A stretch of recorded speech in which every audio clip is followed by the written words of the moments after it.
Welcome to the set of The Gloves Are Off. I'm your host, Carly Agro. It's time for us to drop the gloves and get right into it. Joining me, as always, is my co-host, Brian Curran. Welcome back. Hey, did you beat anyone up this week? Very funny. No, my PIMs are sitting at 0 for this week. For everyone out there not knowing, Carly got a 4-minute penalty for beating up on a guy 10 years older in a soccer game. That is your co-host right there. Let's just tell the whole community. It's a long story, and we're not going to get into it. She's turning red. Fortunately, now I get to introduce our guest today. This is Mike Applegate. Mike, you are the head coach of the Vermilion Tigers. Welcome. I am very glad to be here, and we're going to take up a fund so we can buy Carly a new helmet so she can go skating at public skating. Oh, there you go. See? Yes, now I'll get my own personal Bucky, and it'll have my name on the back and my number. It will be great. Now we have to come up for a nickname for you. No, not yet. Let's not. I have to see your game and then come up with a nickname. My game. I don't even have a game. You have no game yet? No, okay. No, not yet. But let's talk games. Let's talk sports. That's why we're here. Let's get into this Enerflex Cup talk because it's been an interesting swing of things. I'm sure you've been paying attention to the junior game here in town. I want to talk about the Bobcats. We've got to ask you, Brian, because it's been the talk. What's going on with the scoring on the team? Well, you know what? Break it down. This is going to be the quickest answer for you. Okay. 8 feet from the net. And people go, okay, what's 8 feet from the net? The 8 feet we glide to the net, contrary to the 8 feet we drive to the net. When the puck goes around the net, and that tenacity and that drive to get there and put the puck through the back of the goalie. We're not paying that price from the 8 feet in, and that's what I keep telling our guys. That's how you're going to score. It's not a lot of pretty goals. You just got to go to the net hard and get those garbage goals, and we need to get there. So hopefully you've had a chance to see some Bobcats games. Going along with what Brian is saying, if there's a scoring drought, what do you tell your players to do to fix it? I'm the same way. I mean, you got to score ugly goals to get out of the scoring drought, and you know, you got to go to the net hard, and you got to go to the net with your stick on the ice. And you see a lot of players nowadays, they'll go to the net, but they won't go to the net with a stick on the ice, and they don't get them bounces that you should get. Well, and the other thing too is that, you know, that's hard to go there, but all the best scorers in the game of hockey, if you had, you know, you break a Mike Bossy, 800 goals, whatever. Mike Bossy, probably half of his 800 whatever goals he had were just going hard to the net and going with a purpose to the net. Yeah. And he put it through the back from. The other question, the answer that we've worked on is putting your players in a position in practice to start scoring. Okay. So we've just done a bunch of 1-on-0, 2-on-0s, and 3-on-0s, and our goalies just hate it. Great. All right. Well, let's move on. Then I want to get into some Junior B hockey. That's why you're here, Mike. Let's talk about the Tigers and where they're sitting right now. I've got 16-12.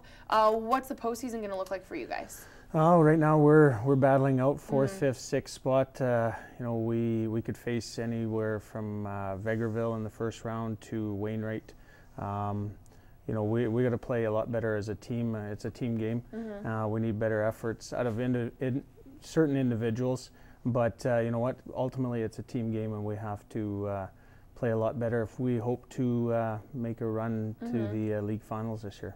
Okay. All right. Well, let's move on then. Let's talk about the great one at 50, because there was a milestone within our week here. We like to talk about the most current things, and the great one turned 50.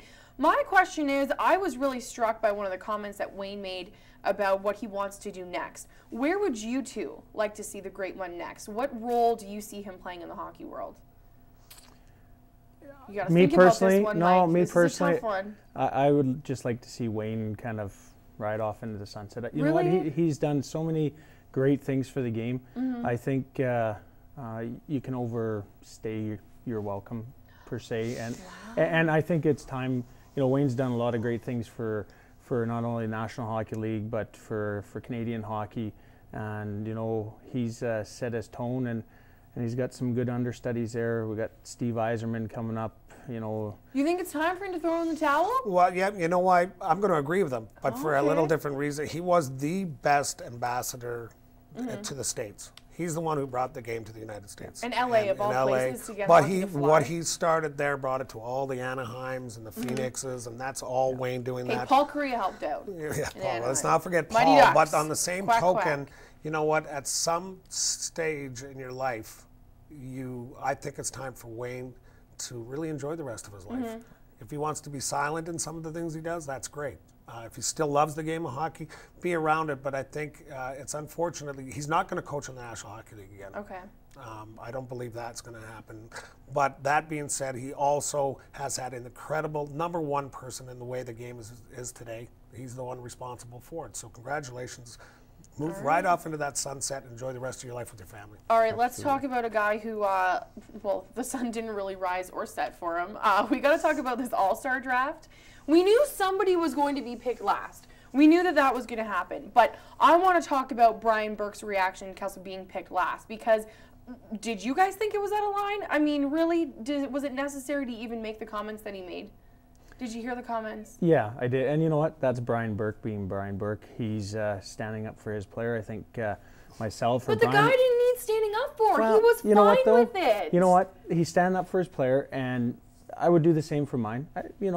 But is Phil Kessel the worst guy at the All-Star game? No. I mean, No. they're all great players, and unfortunately, the National Hockey League set somebody up for this failure, and I mean, ultimately, and probably television too. I mean, it makes for great television. But do you think he needed sticking up for? No, he didn't need any sticking up. So why, Brian Burke, why did you open your mouth? Because I think the press, again, I love saying this, the press wants a story, and they made a story out of it, and they built it into this big, and it's not going to go where they wanted it to go. No, well, they wanted this big thing, and then all of a sudden Phil comes on, and he's like, it's not that big of a deal.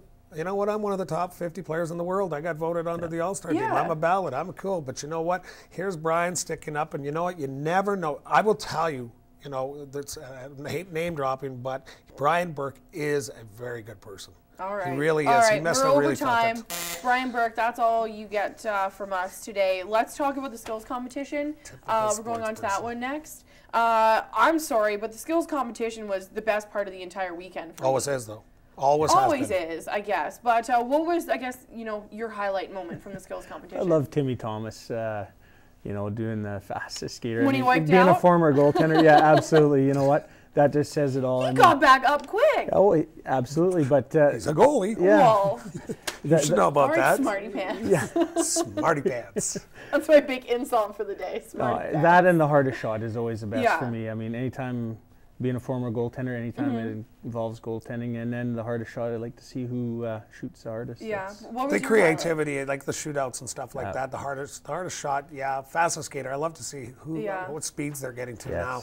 The one-on-one battles with the goaltenders has always been something.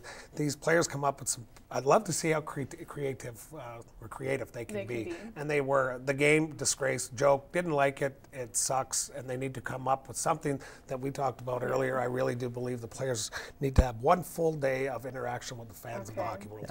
Well, before we interact with all of you, we have to take a commercial break. But if you would like to log on or maybe shoot us an email or even be a guest on the show, we've got our email address up on the screen for you. Stay tuned, though. A whole lot more Dumb and Change coming your way.